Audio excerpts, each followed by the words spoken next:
नमस्कार दोस्तों, ये कहानी एक बिजनेसमैन रमेश देसाई की है, जो बहुत बड़ा बिजनेसमैन था। उसका बिजनेस देश के कई शहरों में फैला था। रमेश देसाई एक कामयाब और एक धनवान बिजनेसमैन था। उसे किसी चीज की कमी नहीं थी, मगर फिर भी वह चिड़ा-चिड़ा रहता था, जिसकी वजह यह थी कि उसकी कोई संतान नहीं थी। असलियत में रमेश देसाई एक बेटा चाहता था, जो उसका बिजनेस आगे बढ़ा सके। मगर जब भी उसकी पत्नी गर्भवती होती थी, तो वह डॉक्टर की मदद से पता लगवा लेता था कि गर्भ में लड़का है या लड़की, और लड़की होने पर वह अपनी पत्नी का गर्भपात करवा देता था। उसकी पत्नी कई बार गर्भवती हो चुकी थी, मगर हर बार उसके गर्भ में लड़की होने की वजह से उसको जन्म देने से पहले ही मार दिया जाता था। एक बार उसकी पत्नी फिर से गर्भवती हुई।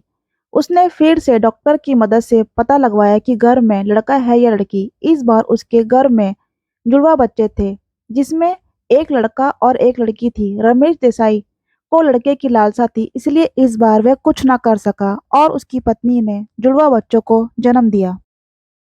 दोनों बच्चे बड़े हो गए। रमेश देसाई ने कभी अपनी बेटी पर ध्यान नहीं दिया। वो सिर्फ अपने बेटे को प्यार करता था। जैसा वह चाहता था, उसका बेटा बहुत बड़ा बिजनेसमैन बना।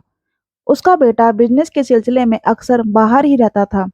उसकी बेटी घर पर रहती थी, जो अपने पिता से बहुत प्यार करती थी। कुछ समय बाद उसके बेटे ने अमेरिका में बिजनेस शुरू किया और वो शादी करके वहीं सेटल हो गया, जिसकी वजह से रमेश देसाई बहुत रोया, क्योंकि वह नहीं चाहता था उसका बेटा उसे छोड़कर किसी और जगह रहे। रमेश देसाई अपने बेटे से दूरी सहन नहीं कर पा रहा था और वो डिप्रेशन में चला गया। तब उसकी बेटी ने उसकी बहुत सेवा की। यह देखकर रमेश देसाई रो पड़ा। उसने अपनी बेटी से कहा कि मैंने तुम पर कभी ध्यान नहीं दिया, मगर फिर भी तुम मुझसे कितना प्यार करती हो। उसकी बेटी ने कहा, पिताजी, आप रोइए मत।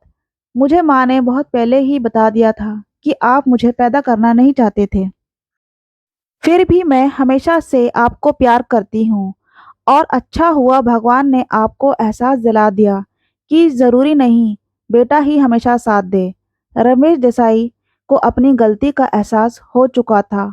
अब वह अपनी बेटी को बहुत ज़्यादा प्यार करने लगा, और वह समझ चुका था कि बेटियां बेटों से ज़्यादा अपनी होती हैं।